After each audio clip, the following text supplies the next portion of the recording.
اگر آپ کے پاس بھی کوئی حق علم ہے، حق بات آپ تک پہنچی ہے، تو اس کا یہ ہے کہ آپ کو دوسروں تک پہنچانا آپ پر فرض بنتا ہے۔ اگر آپ تک کوئی حق بات پہنچ گئی ہے تو اس کو دوسرے لوگوں تک پہنچانا آپ پر فرض ہے یہ۔ اور اگر کسی مسئلے سے غلط فہمی پیدا ہوتی ہو اور عوام میں فتنے کا خوف ہو تو اسے عوام کے سامنے پیش نہیں کرنا چاہیے، کیونکہ یہاں مقصود حق کا چھپانا نہیں۔ جیسا کہ سیدنا انس رضی اللہ عنہ بیان کرتے ہیں کہ مجھ سے بیان کیا گیا کہ رسول اللہ صلی اللہ علیہ وسلم نے ایک روز معاذ بن جبل رضی اللہ عنہ سے فرمایا،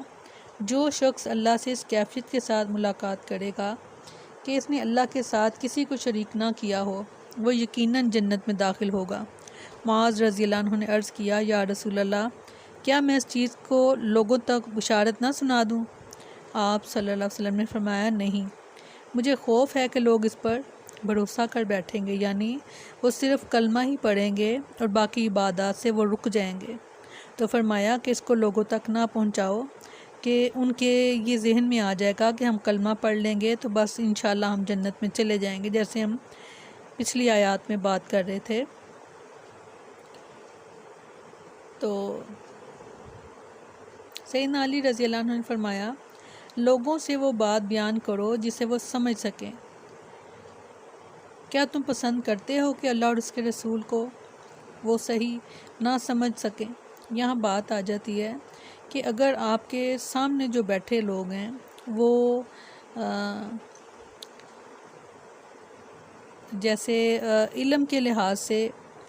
جتنے علم والے لوگ آپ کے سامنے بیٹھے ہیں، آپ ان کے علم کے مطابق وہ بات جو ہے وہ بیان کریں اور آسانی سے بیان کریں جس کو لوگ سمجھ سکیں۔ جیسے میں نے آپ سے شیئر کیا تھا کہ ہم آیات جب پڑھتے ہیں اور اس کا جب مطلب اور معنی جب بیان کرتے ہیں تو یہ سمجھنے والے کی اپنی عقل اور سمجھ ہے کہ وہ اس آیت کو کس طرح سے اپنے اوپر لے رہا ہے۔ تو سامنے بیٹھنے والے لوگوں کو دیکھ کر تو پھر بات جو ہے وہ علم کی بیان کرنی چاہیے، تاکہ ان کو اس حدیث کی، اس آیت کی اچھی طرح سے سمجھ آ جائے۔ سیدنا عبداللہ بن مسعود رضی اللہ عنہ نے فرمایا کہ تم کسی قوم کو ایسی بات بیان کرو گے جس تک ان کی عقلیں نہ پہنچتی ہوں تو ضرور ہی ان میں سے کسی کے لیے وہ فتنہ بنے گی۔ بات وہی آ جاتی ہے، حدیث میں بھی یہی بات اسی طرف اشارہ کرتی ہے کہ سامنے بیٹھے والے جو لوگ ہیں، آپ کو جو سننے والے لوگ ہیں، آپ کو ان کے مطابق بات بتانی چاہیے اور اس طرح واضح کھول کر بیان کرنی چاہیے تاکہ وہ کسی شک اور شبہ میں نہ پڑیں۔ اور جب ہم بات کو، اب سامنے جو بیٹھے ہیں وہ کم پڑھے لکھے لوگ ہیں اور آپ زیادہ ہائی لیول پر جا کر بات کرتے ہیں تو وہ تھوڑی ہو سکتا ہے کہ سمجھنے میں مشکل ہو جائے اور وہ ان کو اس بات کی ویسے سمجھ آئے جیسی کہ نہیں آنی چاہیے تھی، اور جو آنی چاہیے تھی وہ ان بات کو ویسے سمجھ نہ سکے۔ تو کوشش ہوتی ہے، ہر علم والے کی کوشش ہوتی ہے کہ آسان لفظوں میں اور آسانی سے بات جو ہے وہ بیان کی جائے، اور کوشش میری بھی یہی ہوتی ہے کہ میں جتنی آسانی کے ساتھ بات کو آسان لفظوں میں بیان کر سکوں میں کوشش کرتی ہوں۔ اس کے باوجود بھی اگر کسی بہن یا بھائی کو اگر کوئی مشکل ہو جائے تو میں معذرت چاہتی ہوں۔ کوشش میری یہی ہوتی ہے کہ کوئی بات اس طرح نہ ہو، یعنی وہ بات کسی کے لیے بھی کوئی فتنے کی باعث نہ بنے بات۔ اللہ تعالیٰ سے دعا ہے کہ اللہ تعالیٰ مجھے وہ زبان عطا کرے کہ جو حق بیان کر سکے، اور آپ کو وہ سینہ اللہ تعالیٰ عطا فرمائے کہ آپ حق بات کو سمجھ سکیں۔ اللہ تعالیٰ ہم سب کے لیے آسانیاں کریں،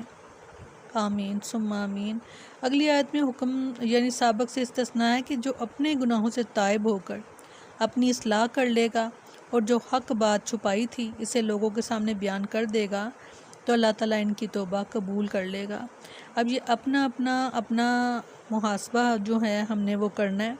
ہر انسان اپنا محاسبہ کرے کہ اگر کوئی غلطی پہلے تھی ہماری زندگیوں میں، پھر ہم نے اس غلطی سے دوری اختیار کی اور اپنے لیے آسانی کے ساتھ اس چیز کو ہم نے لیا اور پھر اپنی اصلاح کر لی اور آئندہ کے لیے توبہ کر لی کہ وہ گناہ دوبارہ غلطی ہم نہیں دہرائیں گے، تو انشاءاللہ تعالیٰ اللہ تعالیٰ تو ہیں ہی رحیم و کریم۔ شرط بس یہی ہے کہ اپنی غلطی کو مانا جائے، توبہ کی جائے، اپنی اصلاح کی جائے اور پھر آئندہ نہ کرنے کا وعدہ کر کے تو اپنی اصلاح میں لگا رہے انسان، ہر وقت لگا رہے، کیونکہ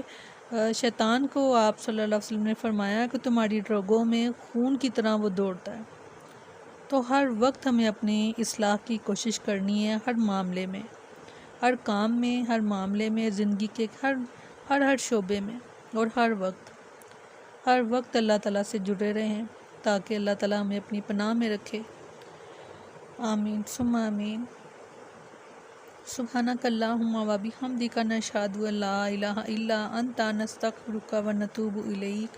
سبحان ربک رب العزت عما یصفون وسلام علی المرسلین والحمد للہ رب العالمین۔ السلام علیکم ورحمۃ اللہ وبرکاتہ۔